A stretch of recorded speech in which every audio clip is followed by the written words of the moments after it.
Hey guys, welcome to what is the first video that is specifically going to be focusing on different functional groups, their reactivity and what they look like. Okay, so the first of these videos is going to be on amines, and it's a relatively straightforward video. There's not too much to be said about it. There will be some on, for example, ketones and aldehydes, which are far more in depth. So I thought this would be a good place to start. Okay, so amines are organic molecules that contain a nitrogen. Okay, so not every nitrogen is an amine, but every amine has a nitrogen. So they can be primary, secondary, or tertiary. Okay, and what this refers to is how many hydrogens are attached to the nitrogen. Okay, so when or is some kind of carbon containing group, so that can be a phenyl ring or it could be an alkane. If there are two hydrogens, it's primary. For a secondary group, there's only one hydrogen, and for a tertiary amine, there are no hydrogens. Okay, so the easier way to remember this really is from the perspective of the OR groups. So if it's primary, it has one OR group. If it's secondary, it has two OR groups, and if it's tertiary, it has three OR groups. So they all have slightly different properties. So for example, some of them are more nucleophilic, some of them are more basic.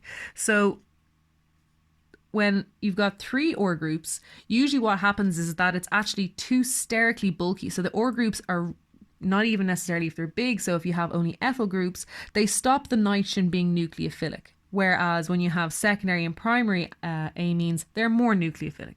But I think that's realistically outside the scope of the course for now. So the next thing to talk about then is what are the shapes of amines. So we briefly spoke about this already in the last video, but just in terms of what it looks like with regards to its orbitals. So if you take this molecule here, so you have nitrogen attached to a CH3, and there are two hydrogens as well.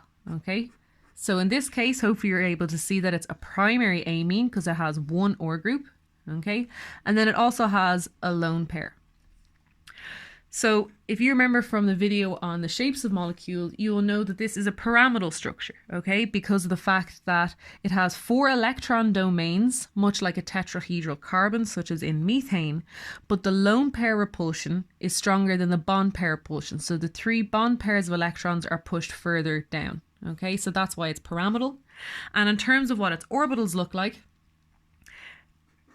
a primary amine, or indeed a secondary tertiary amine, these are going to be sp3 hybridized. Okay, so this is going to be similar to what we've seen before for methane. Okay, so if you have your 1s orbital of your hydrogen, and then you have your sp3 orbitals of your nitrogen, they overlap to form sigma bonds. So these are bonding orbitals. And then your carbon will also, of course, have an sp3 orbital. And I'm not going to show them for these hydrogens because they don't really matter too much. But then your lone pair of electrons is also in an orbital, okay, in an sp3 orbitals. So what's important about being able to see this is what you'll notice is that if you have your electrons in the bits where the orbitals overlap, those electrons live between 2 nuclei. And that means these electrons are relatively stable. When you compare it to this lone pair, it's only beside one nucleus. There is no other positive body here that stabilize this non-bonding pair of electrons. So this means that lone pairs are higher in energy. And this becomes very, very important. So you will rarely see a sigma bond, the electrons in a sigma bond attacking something else. But because the electrons in this non-bonding pair of electrons, this lone pair, because they're higher in energy, they're quite reactive and they readily attack electrophiles. Okay, so from the terminology in the video where we talked about nucleophiles and electrophiles, nitrogens are typically nucleophiles because of the fact that this lone pair of electrons is happy to attack a nucleus or something that's slightly positively charged. And because of that, it gives it quite a distinct reactive character. So amines, for example, are very good bases. So if you have NH2 like this, and you react it with, for example, HCl, Okay, so it's H plus and Cl minus. What happens is this lone pair will attack that hydrogen. And remember what we said about the curly arrow mechanisms? It's really important that the arrow starts exactly where the electrons are and it finishes at the atom you're forming a bond to. So now what you have is NH2 with an extra hydrogen on it, okay? And then you have Cl minus as well. And if you remember from the last video, what's really important is overall, oops, sorry, I've scooted the page there. Overall, this side of the molecule is neutral because you have one positive charge and one negative charge. So over here, you have your negative chlorine, but your nitrogen is now positively charged as well, okay? So if you have a neutral molecule and it picks up a proton from somewhere else, then that's going to be positively charged, okay? Another aspect of the reactivity of amines is not just that they're basic, but also that they're nucleophilic. So if you have your NH2 like this and you take methyl iodide, okay, this lone pair, much the same as up here, this lone pair will attack this carbon. And because carbon cannot have 5 bonds, as you attack this carbon iodine bond will break. And the reason for that is because iodine is a very good leaving group. So then what you end up with is or NH2 CH3 plus I minus, okay? And it's important that you notice that it's I minus because it used to share these 2 electrons, but now it doesn't share the electrons. It has them both to itself, so it's negatively charged. And same as before, when you look at this molecule, when you look at this side of the reaction, there's no charges, so the overall charge is 0.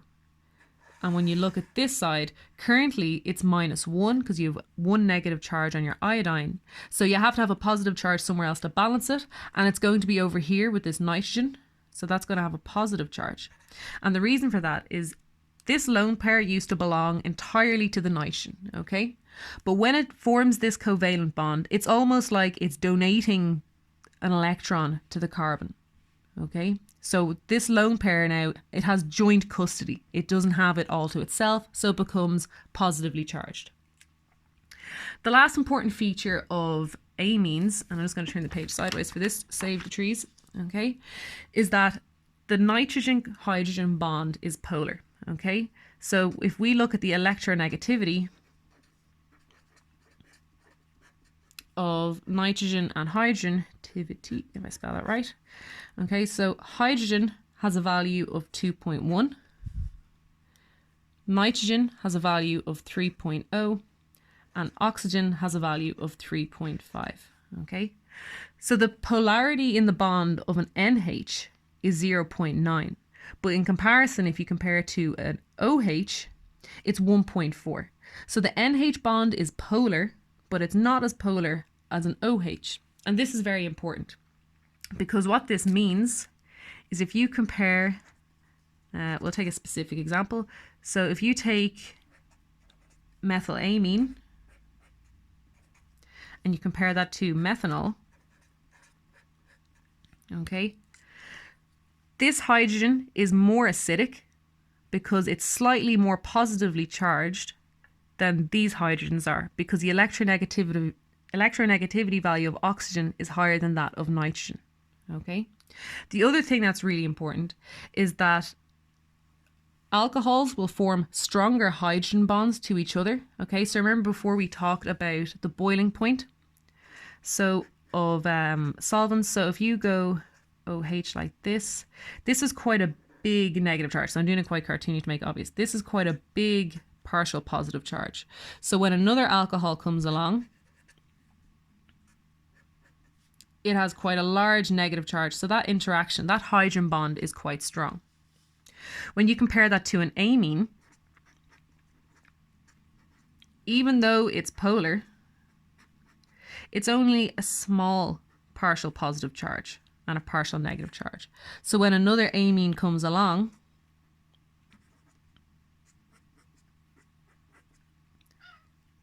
it's only a slight interaction between them.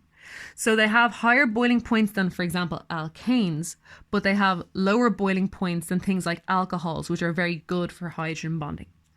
So that's realistically the key learning objectives in terms of what are amines, how do you describe them, and what is their reactivity. So this is going to be the start of a series of videos, and we're going to be looking at amines, alcohols, alkynes, alkenes, and all the other functional groups that are covered as part of this course.